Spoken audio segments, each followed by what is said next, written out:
ਸਾਧ ਅੱਜ ਨਹੀਂ ਮੂਡ ਹੈਗਾ ਵਲੌਗ ਬਣਾਉਣ ਦਾ। ਲੋ ਵੀ ਭਾਈ ਕੰਮ ਸ਼ੁਰੂ ਕਰਨ ਲੱਗੇ ਯਾਰ ਇਹ ਵੀ ਕੰਮ ਆ ਯਾਰ ਭਾਈ, ਤੈਨੂੰ ਕਿੱਦਾਂ ਸਮਝ ਆਣੀ? ਇਹ ਵੀ ਕੰਮ ਆ, ਕੰਮ ਠੀਕ ਆ, ਤੂੰ ਸ਼ੁਰੂ ਕਰਨ ਲੱਗਾ ਵਾ। ਨਹੀਂ ਤੇ ਵਲੌਗ ਭਾਈ ਨਾਲ ਵਲੌਗ ਵੀ ਬਣਨਾ ਕੰਮ ਕਰਦੇ ਆ, ਇਹ ਵੀ ਤੇ ਕੰਮ ਹੀ ਆ, ਉਹ ਵੀ ਕੰਮ ਆ, ਦੋਨੇ ਕੰਮ ਇਕੱਠੇ ਹੀ ਹੋਣੇ।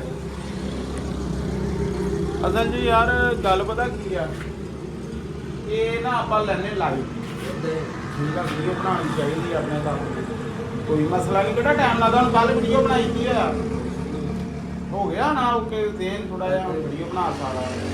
ਕਈ ਦਫਾ ਮੈਂ ਜੋ ਨਵਾਂ ਹੁੰਦਾ ਸੀ ਨਾ, ਮੈਂ ਵੇਖਣਾ ਯਾਰ ਉਹ ਬੰਦੇ ਨੰਗਾ ਲੈਣ ਫਿਰ ਵੀਡੀਓ, 80 ਬੰਦਿਆਂ ਨੂੰ ਕੀ ਕਹਿਣਾ, ਉਹਨਾਂ ਨੇ ਸਾਨੂੰ ਕੀ ਕਹਿਣਾ।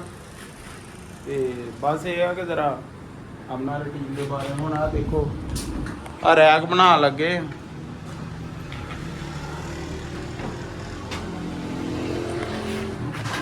ਯਾਰ ਆ ਬੜਾ ਰਿਜ਼ਲਟ ਆਇਆ ਸ਼ੀਟ ਦਾ। ਸ਼ੀਟ ZRV ਦੀ ਚੰਗੀ ਆਈ ਹੈ ਹਨਾ। ਇਸ ਪਿੱਛੇ ਬਾਕਸਾਂ ਨੂੰ ਲਾਈਦਾ ਜੀ ਬੋਰਡ ਲੈ ਕੇ ਨਾ, ਦਿਲ ਕਰਦਾ ਹੈ ਵੀ ਪੱਲਿਆਂ ਨੂੰ ਇਹੀ ਲਾਈਏ, ਸੋਹਣੀ ਆਈ ਸੀ ਯਾਰ ਆ ਤੇ ਕਮਾਲ ਕਰਦੀ ਆ ZRV ਵਾਲਿਆਂ ਦੀ ਹਨਾ। ਬਹੁਤ ਸ਼ਾਈਨ ਆ, ਜ਼ਬਰਦਸਤ ਸ਼ਾਈਨ ਆ, ਯੂਵੀ ਤਰ੍ਹਾਂ ਦੀ ਸ਼ਾਈਨ ਆ।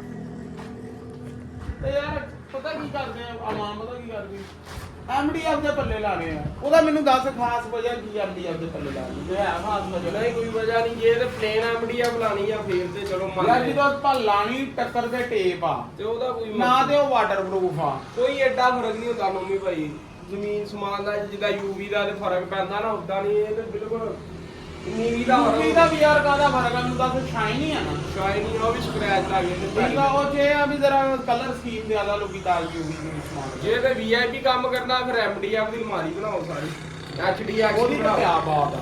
ਉਹਨੂੰ ਕਰਾਓ ਡੀਕੋ, ਰਹਿਣ ਦਿਓ ਤੁਸੀਂ ਉਹਨੂੰ ਵਾਟਰਮੈਨ ਕਰਾਓ। ਵਾਟਰਮੈਟ ਬੰਦਾ ਕਰ ਲੈ ਗ੍ਰੇ ਕਲਰ ਦੀ ਜਿਹੜੀ ਤੇ ਕਰਦੇ ਇਹ ਨਾ ਯਾਰ ਇਨ ਫਿਊਚਰ ਅਗਰ ਆਪਾਂ ਪੱਲੇ ਵਗੈਰਾ ਉਹਦੇ ਚੇਂਜ ਕਰਨੇ ਹੋਣ ਨਾ, ਜਸਟ ਉਹਨੂੰ ਪੱਲੇ ਖੋਲ ਕੇ ਕਿਸੇ ਵੀ ਪਾਲਿਸ਼ ਵਾਲੇ ਨੂੰ ਦੁਕਾਨ ਤੇ ਰੱਖਾਓ, ਉਹਨੂੰ ਕੋਈ ਯਾਰ ਇਹਨੂੰ ਦੁਬਾਰਾ ਪੇਂਟ ਕਰ ਦੇ, ਸਾਰੀ ਅਲਮਾਰੀ ਨਵੀਂ ਹੋ ਜਾਊ। ਲੋੜ ਹੀ ਨਹੀਂ ਪੈਂਦੀ, ਬੁਰਸ਼ ਨਾਲ ਪਾਣੀ ਚ ਘੋਲ ਕੇ ਬੰਦਾ ਮਾਰ ਲੈਂਦਾ ਵਾ। ਵਾਟਰ ਪੇਂਟ ਉਹਦਾ ਕਿਹੜਾ ਕੰਮ ਵਾਟਰ ਪੇਂਟ ਹੁੰਦਾ ਤੇ ਬੜਾ ਜ਼ਬਰਦਸਤ ਉਹ ਹੁੰਦਾ, ਥੋੜਾ ਜਿਹਾ ਮੈਟ ਆ। ਇਸ ਗਨ ਦਾ ਜਿਹੜਾ ਝੱਸ ਆ ਨਾ ਸਾਈਡ ਗੁੱਪੇ ਵਾਲੀ ਦਾ, ਸਨੀ ਹੁਣਾਂ ਦੀ ਸ਼ੁਰੂ ਤੋਂ ਫੇਵਰਟ ਗਨ ਹੁੰਦੀ ਸੀ।